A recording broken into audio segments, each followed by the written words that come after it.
দীর্ঘ ২০ বছর পর চট্টগ্রাম গেলেন বিএনপি চেয়ারম্যান তারেক রহমান। আজ সকালে নগরীর পোলো গ্রাউন্ড মাঠে সমাবেশে বক্তব্য রাখবেন তিনি। সমাবেশ ঘিরে বিএনপি ও এর অঙ্গ সংগঠনের নেতাকর্মীদের মধ্যে উৎসবের আমেজ। আইন শৃঙ্খলা বাহিনী রয়েছে সতর্ক অবস্থানে। লাখ লাখ লোকের সমাবেশ হবে এমন আশা আয়োজকদের। রতন দাসের ছবিতে চট্টগ্রাম থেকে নয়ন বড়ুয়া জয়ের তথ্য ও চিত্রে ডেস্ক রিপোর্ট। ২ দশকের অপেক্ষা শেষ। শনিবার রাতে চট্টগ্রাম পৌঁছান বিএনপি চেয়ারম্যান তারেক রহমান। প্রিয় নেতাকে স্বাগত জানাতে এবং এক নজর দেখতে বিমানবন্দরে ভিড় করেন হাজারো নেতাকর্মীরা।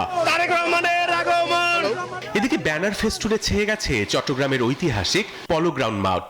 বিশাল আকৃতির ১০০ ফুট দৈর্ঘ্যের ও ৬০ ফুট প্রস্থের মঞ্চ প্রস্তুত। রোববার সকালে বিএনপির মহাসমাবেশে বক্তব্য রাখবেন তারেক রহমান। নির্বাচনী জনসভা তো বটেই, তবে আমাদের চেয়ারম্যান সাহেব জনাব তারেক রহমানের জন্য বাংলাদেশের প্রত্যাবর্তনের পরে চট্টগ্রামের এই পূর্ণভূমিতে প্রথম আসা আগমন, তো এই হিসেবে আমাদের অনুভূতি কেমন হতে পারে আপনারাই কল্পনা করুন। লাখ লাখ লোকের সমাগম হবে এমন আশা করছে বিএনপি। প্রিয় নেতাকে কাছ থেকে দেখতে পাবার অপেক্ষায় কর্মী সমর্থকরা।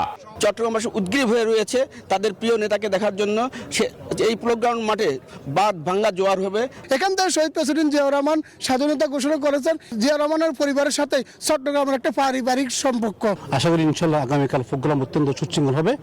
বিএনপির প্রয়াত চেয়ারপারসন বেগম খালেদা জিয়া সবশেষ ২০১২ সালের ৯ জানুয়ারি চট্টগ্রামের পলো গ্রাউন্ড মাঠে অনুষ্ঠিত সমাবেশে বক্তব্য দিয়েছিলেন। এর ১৪ বছর পর একই মাঠে দলটির চেয়ারম্যান হিসেবে তার সন্তান তারেক রহমান বক্তব্য দেবেন।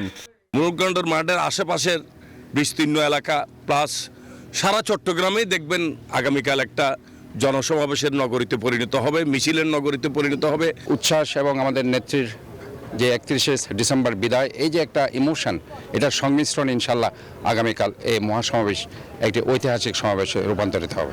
তারেক রহমানের চট্টগ্রাম সফর ঘিরে আইন শৃঙ্খলা বাহিনী রয়েছে সতর্ক। সভাস্থলে রয়েছে ৪ স্তরের নিরাপত্তা। সড়ক জুড়ে বসানো হয়েছে পুলিশের চেকপোস্ট। আশেপাশে প্রত্যেকটা পয়েন্টে চেকপোস্ট হবে যাতে কেউ ব্যাগটেক নিয়ে এই প্রোগ্রামে প্রবেশ করতে না পারে। এদিকে ফিরতি পথে ফেনী, কুমিল্লা, নারায়ণগঞ্জে একাধিক পথসভায় যোগ দেবেন Tarek Rahman. Desk report, news 24।